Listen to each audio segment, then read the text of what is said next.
This links us nicely to our next topic, rioting. It is fair to say 2020 has been an exception when it comes to riots, verifying the Black Lives Matter worldwide movement. 300 years after his death, Edward Colston's fall from grace.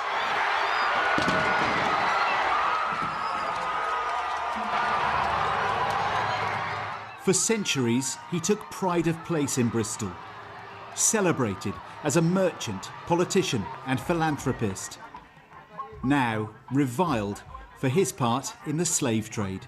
That statue represents years of oppression, it represents years of hurt and just a lot of emotion and hatred that has been built up inside of us. We've internalized for years, and that coming down today hopefully signifies change. Hopefully we've sent a message not just to everyone in the UK or the USA, worldwide. It's abundantly clear that through the year 2020 and 2021, the world has become divided in many ways and over many matters. There are many different riots and rioters about loads of different subjects and matters.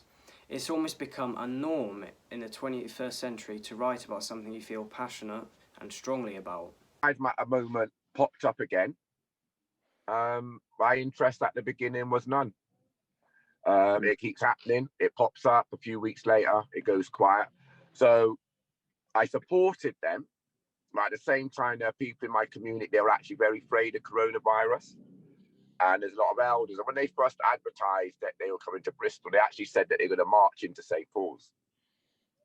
So I put a statement out for members of the community that are kind of worried about corona, wanted to support it, but also felt that if they weren't there, their who they were would be questioned. So I put a statement out saying I will not be attending, and gave it in support. I sent my son with a community member there, and they had my spot because I had the last spoken spot at the event. So I let my son go, who was 16, and I let Dana Moffat, who was 17, go. And she read a poem on my behalf, one of my poems. But I thought this moment is for the next generation. Yeah. And then my son was actually there bringing me, telling me he's watching the statue get pulled down. And I was like, yeah, you needed to see that. You've experienced that on yourself. That would inspire you. So, and then after the statue had come down, because I seen that like the actual bubble of Bristol was now cracked, there was an opportunity to get these things heard for the first time. Then I got involved.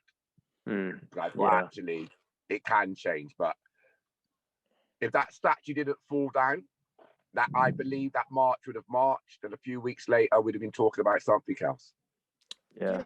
It's been kind of interesting, I think, to see the reaction of people, because I guess it's shocking to see like some people quite tense and angry and some people quite happy. It's kind of shocking to see, I guess, that divide in a way. How do you feel about that?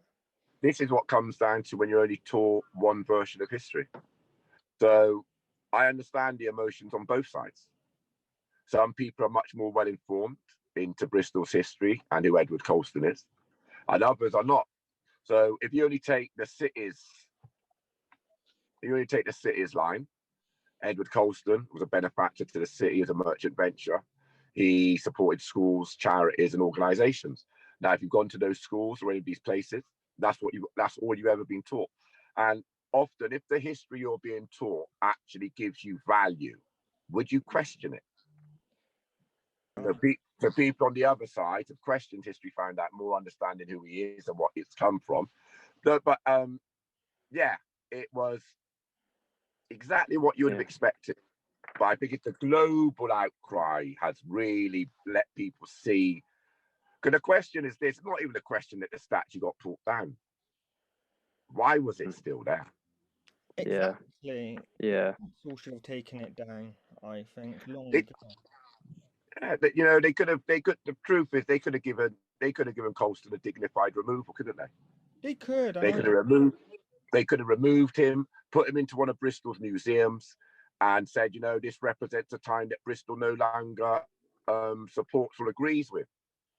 But Bristol had a slave trader in a prominent multicultural world city, a statue in 2020. In a town square, if you start saying something that's really out of order or really outrageous, the police will come and stop you, right? And that's a good thing. The social norms are decided by the leaders and the laws of our country. But unfortunately, the social media town square isn't policed.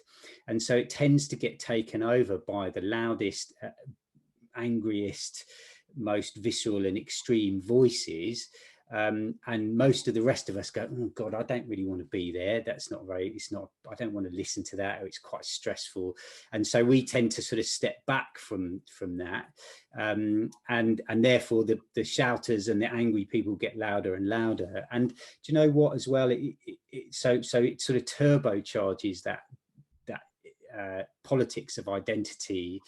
And it also, you know, and Twitter is sort of something is particularly bad at this. You can't get serious, thoughtful points across in 280 characters. You know, you just can't do it. So people fire stuff at me. What's your policy on this? What do you think of that? And I don't answer on Twitter, because you can never explain what you need to explain in 280 characters. So I'm never going to do it. I will always do it by talking to somebody, by listening to somebody, by bouncing ideas backwards and forwards. So I do think social media, when it's badly used and not governed properly, that actually, yes, it has turbocharged that individualism. And I think we need to start policing it like we do the town square, where it's absolutely fine for you to stand up and say what you believe and protest. But if you step over that line, you've got to stop, and so there's got to be a consequence to that. Do you think rioting is good and beneficial? No. I don't think rioting is ever a good thing. I think protest, though, is a good thing. And in my past, I've protested on all sorts of things, from road building to climate change to social injustices. And, you know, you just need to look at what happened with the Black Lives Matter protests. They have raised awareness of an issue that has been there for the Black community for centuries. And all of a sudden, it's, I think, entered mainstream consciousness, and you're seeing businesses and charities and you know, local authorities and others just looking around going, oh, hold on, we're largely white and male. And obviously I'm one of those people, and I've had to look around, look up and look at what we're doing, often unconsciously. It's not there is definitely some open racism, but there's also those structural things that you don't even notice, the way you behave in your office, the imagery that you put on your website that makes people feel welcome or unwelcome. And so I think it's shone a light on that, which has to be a good thing, and to raise awareness of those sorts of issues. And I think the more enlightened businesses and local authorities are looking at that and now trying to do something. So I'm really pleased with protest, but when it turns into a riot, then no, absolutely. And you know, the greatest protesting leaders, Gandhi, Martin Luther King, Nelson Mandela, understood the power of the peaceful protest. It's a far more powerful force than a riot is. So yeah, I hope I'm clear on that. Do you think when like Colston came down, it divided Bristol? I don't think it divided Bristol, but I think it revealed some divisions that were already there. I don't think the statue should have been torn down in the way it was. However, I absolutely understand the frustrations that got us to that point. The mayor and council leaders for generations should have looked at that statue and seen what it represented for some of the population in this city. And this is where I'm afraid that by pulling it, by it coming down, it had to come down, but by bringing it down in that way, it polarized people. And whilst there's an initial flush of excitement and energy, actually, I think it also means that some people got frightened. And I think that's where you get the polarized divide, as opposed to a longer, more thought through explanation of what the issues are, why it's coming down, what should go in its place. That whilst it might have been quieter and less noticeable, actually begins to take people with us, and people with different views, and or just a lack of understanding of how slavery impacts on the black community today would have had a chance to better understand it. So I think it didn't create more division, but I think it polarized people more. How do you feel when you saw and heard about the Trump riots that have just recently happened in the American election? Do you have any views on that? Do you think Trump was good? Do you think Biden's better? I'd like to hear your views. Let's be clear, I don't think Trump was good. I don't think he was a good leader of the country. I think he was a terrible leader of the country, and I think he's done enormous damage.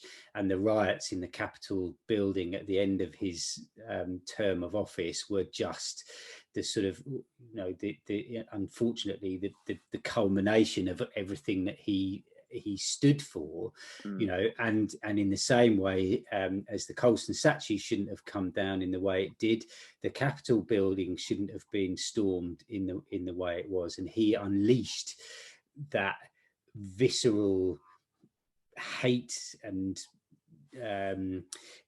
self-centeredness that meant that people felt that was okay to do that, and again he's polarized people. He's instead of building bridges between people who don't understand each other, he has just polarized and pulled people further apart by allowing, in his case, the right wing to talk about issues that to start being overtly racist, overtly anti-immigrant in a way that's really unacceptable, and so you create more of a divide than there was before. So I think the riots in the Capitol building were terrible. But that's what you get when you have a leader of that kind, and when our leaders don't do anything. Our leaders should, in Bristol, have taken down the Colston statue. Do you think now Biden's in office, he can fix the divide of America? I think he will try. I think he is a much better president and somebody who is looking to bridge the divides. But I think divides are not only fixed by leaders, they are fixed by each and every one of us. Over the last few years, we have seen the world drastically change and evolve. From the worldwide pandemic causing hundreds of thousands of deaths globally, to the riots taking place to acknowledge other human beings and fight racism. And to save the world against climate change. And people are fighting to send positive messages like Captain Tom Moore did. Whether as individuals we listen or not is down to us. We can make a change. We know one thing is for certain, is that it won't stop here.